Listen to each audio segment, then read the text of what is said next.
Highlights then from Quarterfinal 1 in ESL R1 Round 7 as we return to Spa for the third time in the season. Dane Warren starts from pole position alongside Thomas Tattler over the pair on the front row. It was decent starts from the both of them. Tattler though wide to the outside, almost opening the door for Enzo Benito to come into the mix, allowing Dane Warren to clear down the hill as the race leader and begin that charge all the way up towards Les Combes. Once they got there and got through the corner, they all started to return to single file. No major fights on the very first lap through. Dane Warren allowed to lead without much infighting from Tattler, from Benito, Lerner and Yujovski. Behind that though, when we get to the battle for 6th position, it was where it was at. James Baldwin straight down the inside of Sebastian Job with a bit of contact coming through the bus stop chicane, allowing Johan Yujovski to check out a little bit. It was allowing Niels Niox into the fight as well. Wisniewski having to fend off the German on the race out of the bus stop chicane and up towards the first corner at the source. Niox almost pushing Wisniewski onto a slower line, which would cost him a little bit up the hill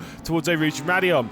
Well, that was where Sebastian Job was trying to make the move on James Baldwin after Radion, after the rise up the Kemmel straight into Les Combes. Job was sending it around the outside, which would give him the inside for the second part of Les Combes. He'd have to throw it around the outside of Malmedy though, and on that race down the hill towards Rivage, there was just little bits of contact here, there and everywhere, and that was what allowed Wisniewski into the mix. Just into the rear end of Baldwin a little bit, bumping him down the hill. Baldwin would hang on to the position from Sebastian Job as Wisniewski was into the mix.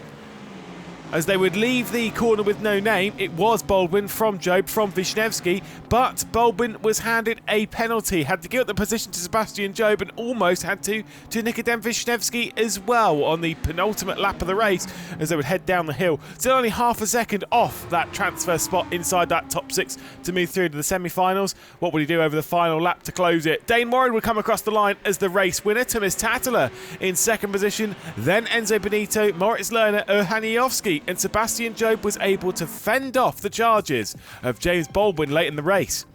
Wisniewski, Niox, Müller, then Veloso and Fluke being the 12 drivers from Quarterfinal 1. On to Quarterfinal 2, and it was Mitchell de Jong starting from pole position, Patrick Holtzman alongside on that front row, and the start was slightly better from the mouse driver of Patrick Holtzman. He would switch it up to come back down the inside, but Luke Bennett was almost looking there. Mitchell de Jong fending that one off quite nicely for the Porsche Commander eSports team, looking to go back-to-back when it comes to victories in the quarterfinals.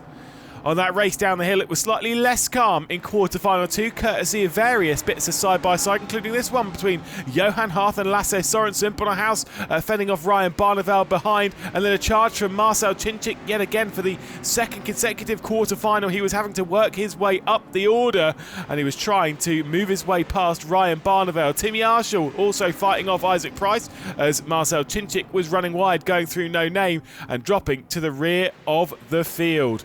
Side by side going through Puon's not normally the wisest at the best of times between Isaac Price and Ryan Barneveld. They were putting on a little bit of a show. Unfortunately, losing touch with those ahead. Now 1 second off and causing a lot of bit of discomfort from those behind.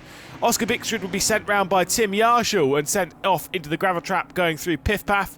And then the fights towards the back end of the top 6. Lasse Sorensen and Jack Keithley fighting it out. I've seen that one a few times in sim racing. Johan Harth just sat off the rear end, and Bonnerhaus also almost into the mix. The Mercedes AMG Team Petronas eSports driver would set it down the inside of Johan Harth going into that final chicane, but he would spin round Jack Keithley, who'd be sent out of the top 6. Marcel Cinchik would come from absolutely nowhere to sweep into that 6th position, and Jack Keithley would unfortunately drop to 7th. Bonnerhaus would be into the pit lane on the final lap of the race to serve a drive-through penalty. Meanwhile, Mitchell de Jong will come across the line as the race winner. Patrick Holtzman in second. Then Luke Bennett, Lasse Sorensen, Johan Harth and Marcel Cinchik, the top 6.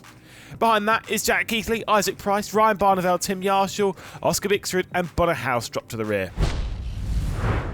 Highlights of Quarterfinal 3. Kevin Siggy and Joni Turmala starting from the front row of the grid. It was Kevin Ellis Jr. on that second row that had the poorest of the starts. Did not get going in that first phase, but thankfully the second phase was translated quite well, and it's not a particularly long run up towards turn 1 at Spa. And Kevin Ellis Jr. was able to fend off Joshua Rogers as they would start their fights down the hill. Brzezinski having to worry about Thibaut Casamon on his debut, trying to impress for the RHG Esports team. The pair of them going side by side through Rouge and Radion, and not even losing too much time in doing so. Thibaut Casabon trying to make his way past and looking for his very first semi-final, was not able to do so there. As Kevin Siggy was having to fend off Johnny Tourmala going through Les Combes, Kevin Ellis Jr. also having to do the same with Joshua Rogers. There was a little brief moment where Johnny Tourmala was leading there, but as they got down towards Rivage, it was Kevin Siggy hanging on to the race lead from Johnny Tourmala, and Kevin Ellis Jr. keeping himself ahead of Joshua Rogers for the second time on the first lap.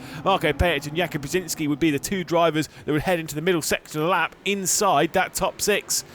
Up towards turn one of the second lap of the race, and it was Thibaut Casabon looking backwards towards Yuri Kazdorp, the Mouse driver, down the inside, trying to take over 7th position as he was looking for a second consecutive semi-final appearance for the Mouse team.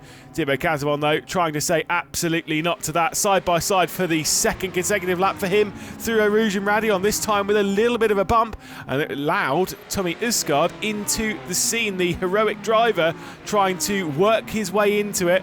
3 wide. Oh, it doesn't normally work, and on this occasion, it certainly didn't. The three of them all coming together, and Tommy Usgaard going for a spin into Les Combes and dropping back to the final position on the grid.